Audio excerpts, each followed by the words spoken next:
Jean-Pierre Mahdi, bonjour. Bonjour Daniel. Alors, vous êtes le président de la DCCFF.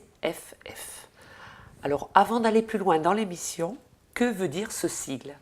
Alors, il s'agit tout simplement donc du sigle très très long, Association départementale des comités communaux feux de forêt de Haute-Corse. Ah, c'est vrai que le sigle va plus... Et c'est plus vite à dire. Voilà, et puis donc je ne vous ai cité qu'une partie, puisque nous intégrons également dans le sigle les réserves communales de sécurité civile. Oui. Donc ce serait beaucoup trop long. Donc je vous en fais grâce. C'est gentil. Ouais. Alors, l'association existe depuis 8 années, c'est ça? Alors elle a été créée au mois d'octobre 2009. Et dans quel but l'avez-vous créée? Eh bien, essentiellement pour fédérer donc les réserves communales de sécurité civile qui venaient d'être créées au niveau départemental, mais aussi les comités feux de forêt de Balagne essentiellement, puisque la Balagne était la seule micro-région à être dotée de ces outils de prévention. Mais avec la loi de 2004 sur la modernisation de la sécurité civile, il était pour nous devenu urgent de transformer les comités communaux feux de forêt en réserve communale de sécurité civile. D'où la création de cette association, comme je viens de le dire, qui a pour but de fédérer ces moyens, mais également de mener donc une politique de prévention à la fois du grand public, mais aussi en milieu scolaire. Et c'est ce que nous faisons depuis 2009, avec un volume de 900 à 1000 élèves sensibilisés tous les ans, grâce à des interventions gratuites opérées en milieu scolaire. On va en revenir à ces opérations. Mais est-ce que vous avez été l'instigateur? Le jour où ça s'est décidé, on va faire une association, on va créer. Qui finalement a dit, il faut monter une association, il faut la créer? Bon, je pense qu'on n'est pas allé chercher très loin les personnes ressources.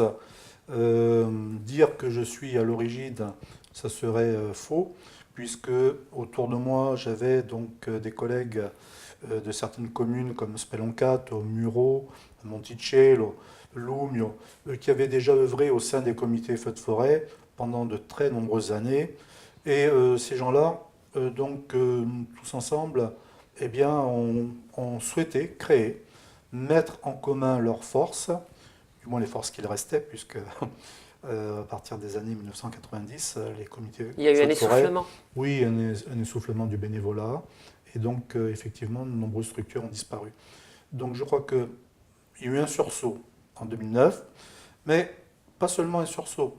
Nous avons aussi été, disons, sollicités donc, par le service départemental incendie et de secours de Haute-Corse. Et il y a deux personnes, donc je veux les nommer. Il s'agit donc du commandant Patrick Botté, qui actuellement couvre le secteur de Balagne, et le colonel Charles Balassard, qui est l'actuel patron du service départemental d'incendie et de secours, qui sont donc venus nous voir et nous ont proposé d'intégrer le dispositif général de prévention et de lutte, ce qui a été quand même pour nous un événement considérable. Et pour accompagner ce mouvement considérable, le service incendie a mis à notre disposition pour la première fois dans notre histoire des moyens de communication, des moyens radio, qui nous ont permis à la fois d'intégrer le dispositif de manière efficiente, mais également de sécuriser bien l'action des bénévoles engagés au sein de ces structures. Puisque je vous rappelle quand même qu'en 1994, nous avons malheureusement perdu un bénévole, Serge Martinet. À Niche, qui était de voilà. Niche. Et donc cet accident, hormis le caractère tragique de l'accident, a révélé en fait l'insuffisance de moyens de coordination, de moyens de transmission radio. Et je crois que le service départemental d'incendie en a pris vraiment conscience. Et donc c'est cette rencontre entre des bénévoles qui ne voulaient pas arrêter leur mission et des sapeurs-pompiers qui se sont dit ce sont des outils vraiment donc complémentaires à notre action de lutte, pourquoi pas travailler ensemble? Je voulais vous poser justement cette question, vous l'avez déjà, vous avez anticipé. Quelle relation finalement vous entretenez? Vous travaillez en synergie avec les pompiers? Alors on peut parler de parfaite synergie, même d'harmonie, puisque les liens sont tellement ténus, sont tellement forts qui ont été, disons, à mon avis, consacrés par la signature d'une convention opérationnelle qui a été signée le 31 août 2012. Et cette convention va très loin, très très loin, dans la coopération entre les réserves communales de sécurité civile et le service départemental d'incendie et de secours, à travers des axes d'intervention. Donc en période estivale, donc les comités communaux et les réserves communales s'engagent à mailler le territoire d'une manière défensive, à assurer des missions de surveillance, de première intervention, de sensibilisation du public, tout ça en liaison constante avec le centre opérationnel des sapeurs-pompiers de Haute-Corse. Mais donc sur les axes de travail, il est également prévu que l'association départementale, à travers ses réserves, eh bien, mette en place des actions de prévention auprès du grand public, des publics scolaires, c'est ce que nous faisons, sur des thématiques comme le débroussaillement obligatoire, l'arrêté portant sur l'emploi du feu, sur les écobuages, sur l'autoprotection individuelle et collective. Et on a vu donc de manière concrète lors du feu de Barbadge cet été qu'il n'y a pas eu pratiquement de destruction de biens et d'atteinte aux personnes parce que le système actuel tel qu'il fonctionne prévoit, effectivement, et c'est la doctrine d'emploi de tous les soldats du feu, hein, c'est d'abord la protection des personnes, la protection des biens et enfin la protection de l'environnement. Donc quand on agit tous de concert, dans le même état d'esprit, dans la même direction, eh bien on arrive donc à des résultats. Bien sûr, on aurait souhaité qu'il n'y ait pas d'incendie. Je pense que nous ne sommes pas là pour combattre le feu, mais du moins pour tenter d'empêcher la survenance des incendies. Là, on aurait gagné. Alors Jean-Pierre, on serait tenté de vous dire, puisqu'il existe le corps des sapeurs-pompiers, pourquoi, je veux dire, vous agissez, vous, en tant que bénévole, avec votre équipe? Bon, je pense donc qu'il y a... Il y a une lacune quelque part? Non, on ne peut pas parler de lacune. Par contre, il faut bien insister sur la responsabilité du citoyen. Nous sommes des citoyens. Avant d'être des bénévoles, des réservistes communaux, on n'est pas venu nous chercher avec une corde ou on n'a pas agi sous la menace. Donc, il y a déjà, à la base, un engagement citoyen. C'est le nôtre. Et le nôtre, quand je dis le nôtre, c'est celui de tous les bénévoles, des 112 bénévoles en Haute-Corse qui partagent le même état d'esprit. Vous représentez combien de communes? Alors, il y a 10 communes qui couvrent actuellement 24 communes en matière de maillage défensif. Donc, il y a 10 réserves communales qui ont en charge la protection et la prévention sur 24 communes. Donc, une moyenne de 2 par réserve. Et à chaque fois bénévole? Exclusivement bénévole. Donc, c'est un point quand même assez fort de l'engagement.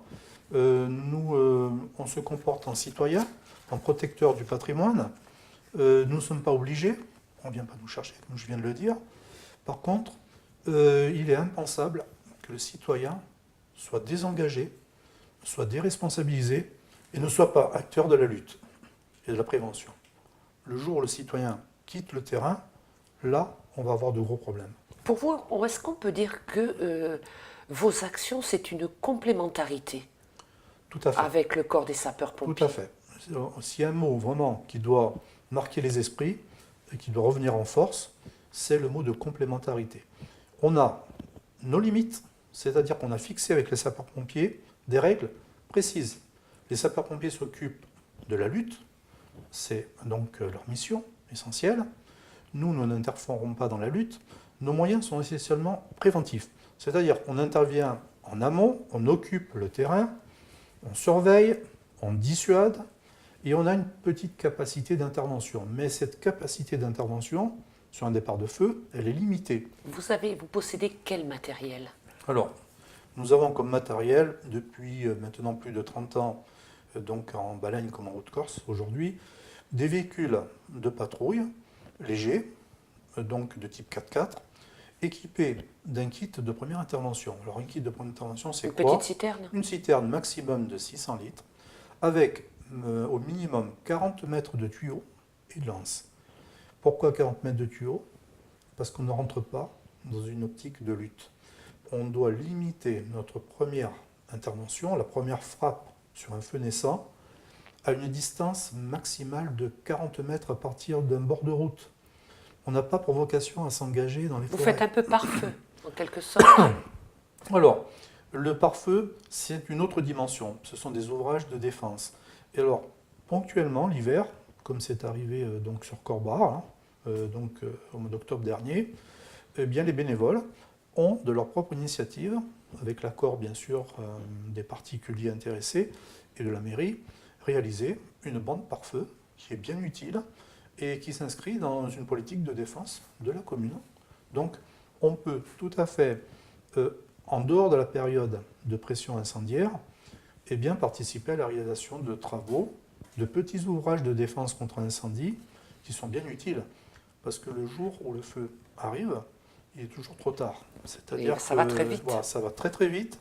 Et notre souci, c'est de protéger les personnes, les populations et les biens.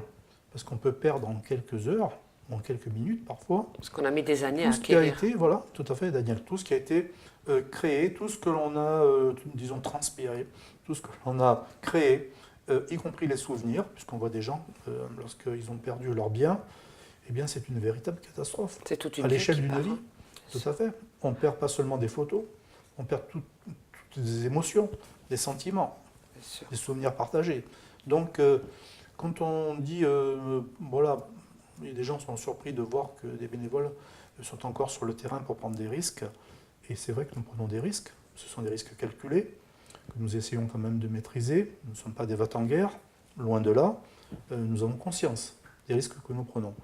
Mais à un moment donné, le citoyen ne peut pas rester les bras croisés à attendre que d'autres viennent, prennent tous les risques pour les protéger.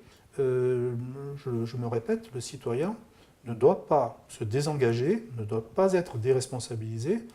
Et c'est aussi le sens de l'action de prévention que l'on mène en milieu scolaire, où on essaye d'inculquer, le mot ne me plaît pas trop, mais bon, entre guillemets, on essaie d'inculquer aux plus jeunes des notions de responsabilité, on leur donne des outils, et on essaye de préparer des futurs citoyens. Ceux qui demain seront appelés à assurer leur propre sécurité et la sécurité de leurs semblables. Alors justement, puisque c'était une question, vous en avez souvent parlé, on dit que ça commence dès le jeune âge, la prévention, la sensibilisation, c'est l'éducation justement, dans ce cas-là, on va dire au civisme aussi. Donc quand vous allez en milieu scolaire, comment vous les sensibilisez? Quelles actions vous leur proposez? Alors donc les interventions en milieu scolaire sont assez simples. Elles sont donc actionnées par niveau, c'est-à-dire qu'il est évident que je ne vais pas... Par rapport à l'âge aussi des enfants, bien évidemment. Quand on touche les moyennes sections et grandes sections de maternelle, il est évident que le support pédagogique doit être adapté, et nous avons les supports adaptés, que ce soit des petits dessins animés, des petits supports pédagogiques qui ont été visés par l'inspection académique de Haute-Corse en temps, lorsqu'ils ont été réalisés. Et puis, lorsqu'on s'adresse au CP, au CM, donc en moyen cours préparatoire, évidemment qu'on utilise des supports un peu plus évolués. Les échanges sont un peu plus, disons, poussés. Et puis après, lorsqu'on arrive évidemment au collège et au lycée, là, on utilise vraiment des supports plus techniques, mais le message de fond est toujours le même. Sensibiliser, faire prendre conscience de la fragilité de l'environnement qui nous entoure. De la responsabilité de chacun. Chacun est acteur de la sécurité civile. Un enfant de 5 ans peut tout à fait décrocher un téléphone et signaler un accident, le malaise de sa maman, un départ de feu à l'intérieur de son habitation. Il devient ainsi un acteur et il peut donc se sauver, mais permettre le sauvetage des autres. Et si on regarde donc à l'échelle nationale et européenne, même si on va plus loin, à l'échelle internationale, on constate que les enfants sont de plus en plus éveillés sur la thématique de la sécurité, et on a des cas de sauvetage de personnes par des enfants. C'est vrai, on a déjà Et entendu ça. des enfants qui, a priori, n'ont pas été spécifiquement formés, mais il faut utiliser utiliser cette matière de base, cet engagement, cet intéressement, et le transformer en apportant des informations pratiques. C'est ce que nous faisons. Nos supports sont entièrement 100% pratiques. C'est-à-dire qu'on ne va pas chercher des informations qui n'existent pas. Vous allez au plus simple, au plus basique, on va dire, chez les petits, bien sûr. Sans tomber dans le piège. Il faut éviter de sacraliser le feu. Donc, il y a quand même quelques précautions que nous prenons, et elles sont bien utiles, puisque quand on s'adresse à des enfants, tous les enfants ne sont pas pareils. Quelles sont les questions qui reviennent le plus souvent chez les tout petits? Alors les questions, lorsqu'on il nous arrive de parler de nos collègues sapeurs-pompiers, il est évident que les questions portent essentiellement sur les matériels utilisés, sur les camions, sur les lances. Ça intéresse beaucoup les enfants, c'est même le rêve de beaucoup d'enfants et on le comprend. Donc là, on centre un petit peu sur le matériel, sur l'aspect technique. Oui, et puis il doit y avoir l'uniforme aussi qui ça fait joue pour que... beaucoup, et c'est vrai que c'est l'uniforme des héros. Pour les enfants, les sapeurs-pompiers, ce sont des sauveteurs, des héros. Et c'est là qu'il faut aussi porter l'attention, notamment sur les plus petits, les enfants de moins de 7 ans. Pourquoi? Parce que lors d'une opération de sauvetage, certains enfants peuvent se soustraire à l'action des sapeurs-pompiers, à l'action de secours. Parce qu'ils risquent d'avoir peur du sapeur-pompier dans son apparence. C'est-à-dire qu'un sapeur-pompier qui débarque lors d'un incendie donc produit un effet, si les parents ne sont pas là, si l'enfant est isolé. Eh bien, on a constaté dans les pays anglo-saxons que les enfants, on les retrouvait malheureusement cachés, donc dans les armoires, sous les lits. Ils se cachaient parce qu'ils avaient peur, en fait, de l'intervention des sapeurs-pompiers qu'ils n'avaient pas auparavant reconnus, c'est-à-dire qu'ils n'étaient pas familiers pour eux.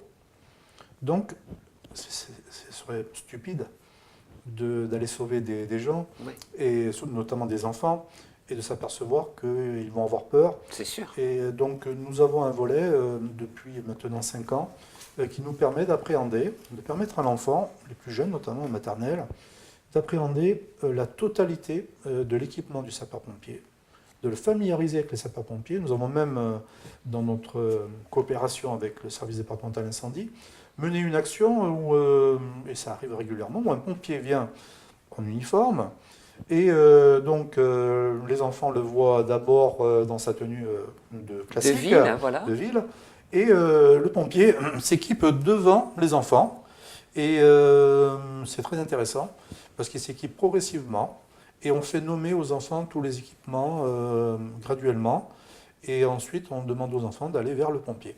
Parce que l'objectif, quand on mène une opération de secours, ce n'est pas qu'on se rétracte, mais qu'on aille vers le sapeur-pompier.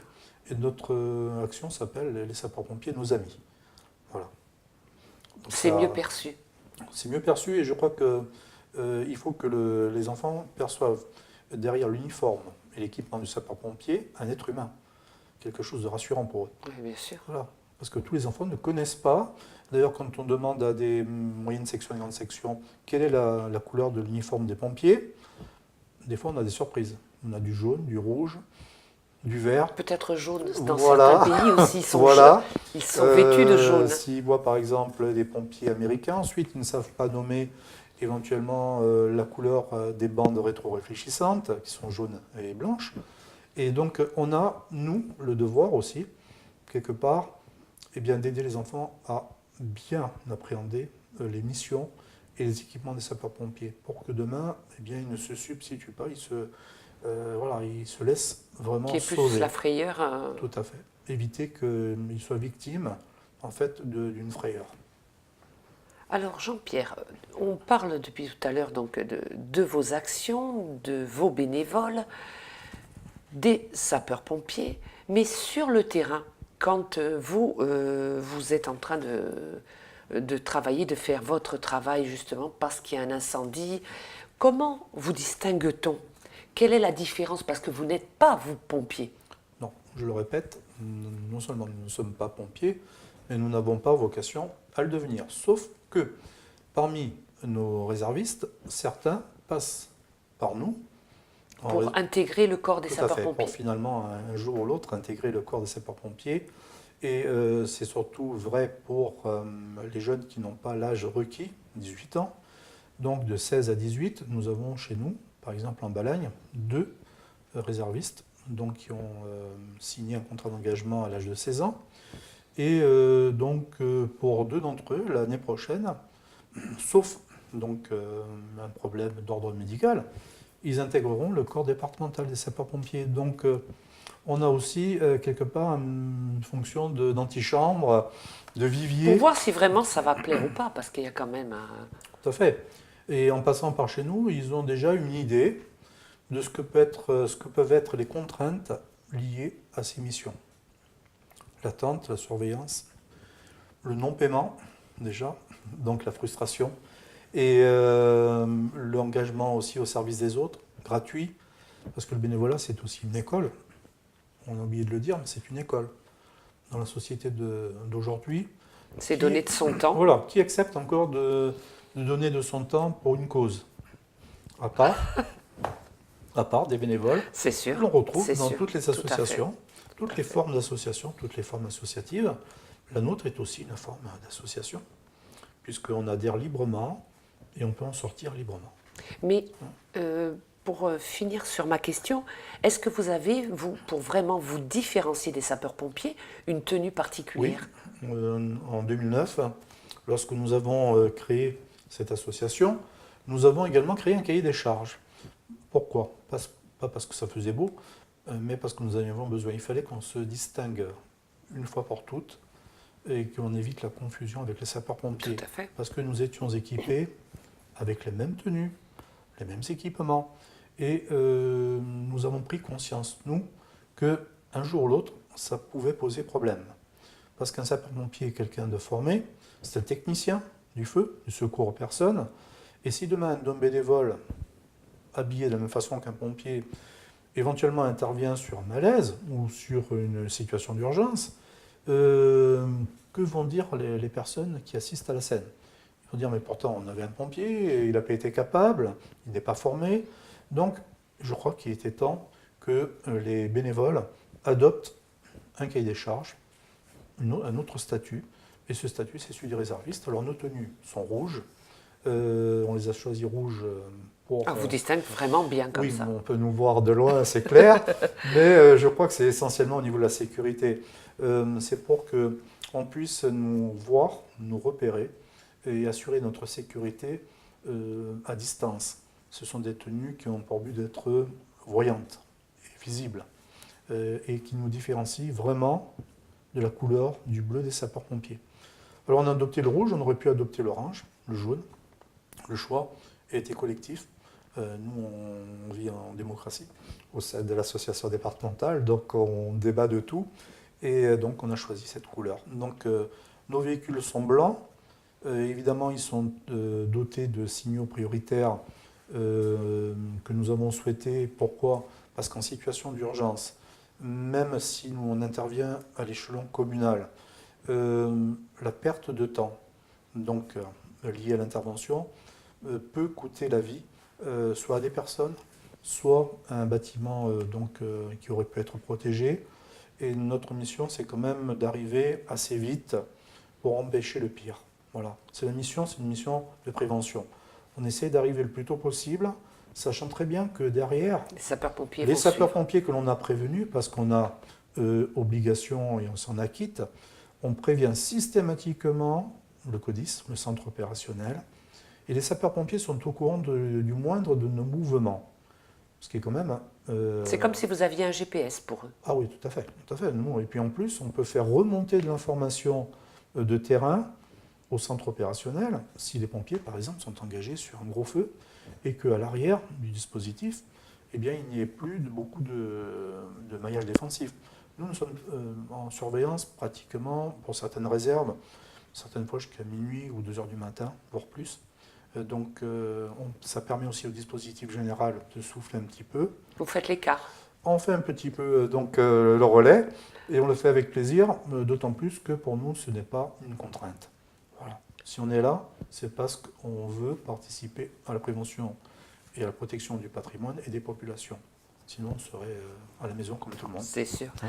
Alors Jean-Pierre, on va arriver au terme de notre émission, mais il faudrait que vous apportiez une précision sur votre statut, qui vous nomme aussi, et quelle est votre légitimité. Alors, la légitimité, je crois qu'on ne peut pas faire plus simple.